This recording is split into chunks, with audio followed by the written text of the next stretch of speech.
പ്രതിരോധ മേഖലയിലേക്കുള്ള ആഗോള ശ്രദ്ധ ഇന്ത്യയിലേക്ക് വീണ്ടും തിരിയുകയാണ്. ഓപ്പറേഷൻ സിന്ദൂറിന് ശേഷമുണ്ടായ മാറ്റങ്ങൾ ഇന്ത്യയുടെ പ്രതിരോധ രീതിയെ തന്നെ പൂർണ്ണമായി മാറ്റിയിട്ടുണ്ട്. റിപ്പോർട്ടുകൾ പ്രകാരം ഇന്ത്യ ഒക്ടോബറിന്റെ ആദ്യ വാരത്തിൽ കോൾഡ് സ്റ്റാർട്ട് എന്ന പേരിൽ ഒരു വലിയ സൈനികാഭ്യാസം നടത്താൻ പദ്ധതിയിടുന്നുണ്ട്.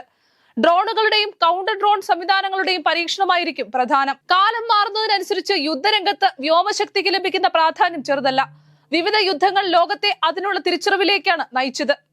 ഇന്ത്യയുടെ വ്യോമ പ്രതിരോധ ശേഷിയെ വിലയിരുത്താനും ആവശ്യമായ പുരോഗതിക്ക് വഴിയൊരുക്കാനും ഉദ്ദേശിച്ചാണ് കോൾഡ് സ്റ്റാർട്ട് സൈനികാഭ്യാസം ആസൂത്രണം ചെയ്തിരിക്കുന്നത്. പാകിസ്ഥാൻ വ്യോമരംഗത്ത് ഇന്ത്യ അനുഗമിക്കാനുള്ള പരിശ്രമത്തിലാണ്. അതിനാൽ തന്നെ ഇന്ത്യ മുന്നിൽ തുടർന്നിരിക്കണമെന്നും പ്രതിരോധ രംഗത്ത് സജ്ജതയോടെയും കൃത്യതയോടെയും മുന്നോട്ട് പോകണമെന്നും എയർ മാർഷൽ അശുതോഷ് ദീക്ഷിത് ഡൽഹിയിൽ സംഘടിപ്പിച്ച സമ്മേളനത്തിൽ പറഞ്ഞിരുന്നു. ഓപ്പറേഷൻ സിന്ദൂറിൽ ഇന്ത്യയുടെ ഡ്രോണുകളും കൗണ്ടർ ഡ്രോൺ സംവിധാനങ്ങളും എത്രമാത്രം ശക്തമാണെന്ന് വ്യക്തമായതാണ്. അടുത്ത 5-6 വർഷത്തിനുള്ളിൽ ഇന്ത്യക്ക് 10,000-ലധികം ഡ്രോണുകൾ ഉണ്ടാകുമെന്നാണ് റിപ്പോർട്ടുകൾ. ഡ്രോണുകളും അവയുടെ ഇന്റൻസിവ് സാങ്കേതിക വിദ്യകളും തമ്മിലുള്ള മത്സരമായിരിക്കും ഭാവിയിൽ യുദ്ധത്തിന്റെ വിജയം പോലും നിർണ്ണയിക്കുന്നത്. കൗണ്ടർ ഡ്രോൺ സംവിധാനങ്ങളിലേക്ക് വരുമ്പോൾ 3 കാര്യങ്ങളെ ആശ്രയിച്ചായിരിക്കും വിജയമെന്ന് deputy chief of integrated defence staff Rakesh Sinha പറഞ്ഞു. 1. ശത്രു ഡ്രോണുകളെ കൃത്യമായി തിരിച്ചറിയാനുള്ള കഴിവ്. 2. ആർട്ടിഫിഷ്യൽ ഇന്റലിജൻസിന്റെ സഹായത്തോടെ വേഗത്തിലും കൃത്യതയോടും പ്രതികരിക്കാനുള്ള ശേഷി. 3. നിലവിലുള്ള വ്യോമ പ്രതിരോധ സംവിധാനങ്ങളുമായി കാര്യക്ഷമമായി സംയോജിപ്പിക്കാനുള്ള കഴിവ്. യുഎസിന്റെ സ്റ്റെൽത്ത് ജെറ്റുകളെ കുറിച്ച് നിങ്ങൾ കേട്ടിട്ടുണ്ടാകുമല്ലോ.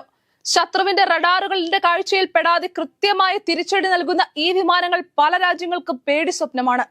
കുറച്ചു സെക്കൻഡുകൾക്കുള്ളിൽ ആക്രമണം നടത്തി തിരികെ പോകുന്ന കഴിവാണ് അവയെ അതിശക്തമാക്കുന്നതും. ഇന്ത്യയും ഈ രംഗത്ത് പുതിയൊരു കാൽവെപ്പിന് പരിശ്രമിക്കുകയാണ്. എന്നാൽ ഇന്ത്യയുടെ സമീപനം എന്നും വേറിട്ടതാകുമല്ലോ. ലഭ്യമായ വിവരങ്ങൾ പ്രകാരം ഇന്ത്യയുടെ ലക്ഷ്യം സാധാരണ സ്റ്റെൽത്ത് ശേഷിയുള്ള വിമാനങ്ങളല്ല. അതിന് കടന്നുപോകുന്ന പുതിയൊരു തലമാണ്. ഇന്ത്യ വികസിപ്പിക്കുന്നത് ഡ്യുവൽ സ്റ്റെൽത്ത് സൗകര്യമുള്ള ഡ്രോണുകളാണ്.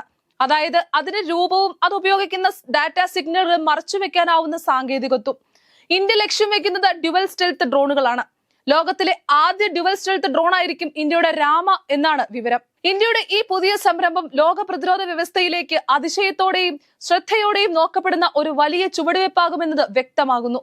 രാമ എന്ന ഡ്രോണിന് ലഭിക്കുന്ന സാങ്കേതിക വിദ്യ ശത്രുവിന്റെ ഹൈ റെസൊല്യൂഷൻ റഡാറുകളെയും ഇൻഫ്രാറെഡ് സെൻസറുകളെയും ചെറുത്ത് പ്രവർത്തിക്കാനുള്ള സാധ്യത നൽകുന്നു. റഡാറുകളുടെയും ഇൻഫ്രാറെഡ് ഡിറ്റക്ഷൻ സംവിധാനങ്ങളുടെയും പ്രവർത്തനം 97% വരെ കുഴപ്പത്തിലാക്കാൻ കഴിവുള്ള ഒരു തദ്ദേശീയ കോട്ടിംഗ് മെറ്റീരിയൽ രാമയിൽ ഉപയോഗിക്കുന്നതായി റിപ്പോർട്ടുകൾ പറയുന്നു. ഈ സാങ്കേതിക നേട്ടം ഇന്ത്യയുടെ സ്ഥിരതയും സാങ്കേതിക തനിമയും ഉയർത്തിക്കാട്ടും.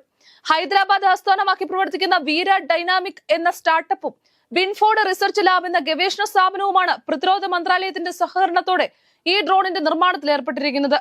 നിലവിൽ അമേരിക്ക, ചൈന, റഷ്യ എന്നിവർക്ക് മാത്രമാണ് റഡാറിനെ കബളിപ്പിക്കുന്ന സ്റ്റെൽത്ത് ഡ്രോണുകൾ ഉള്ളത്. എന്ത് തന്നെയായാലും രാമയുടെ നിർമ്മാണം ഇന്ത്യയുടെ പ്രതിരോധ മേഖലയ്ക്ക് കൂടുതൽ കരുത്തു പകരുന്ന ഒന്നാണ്.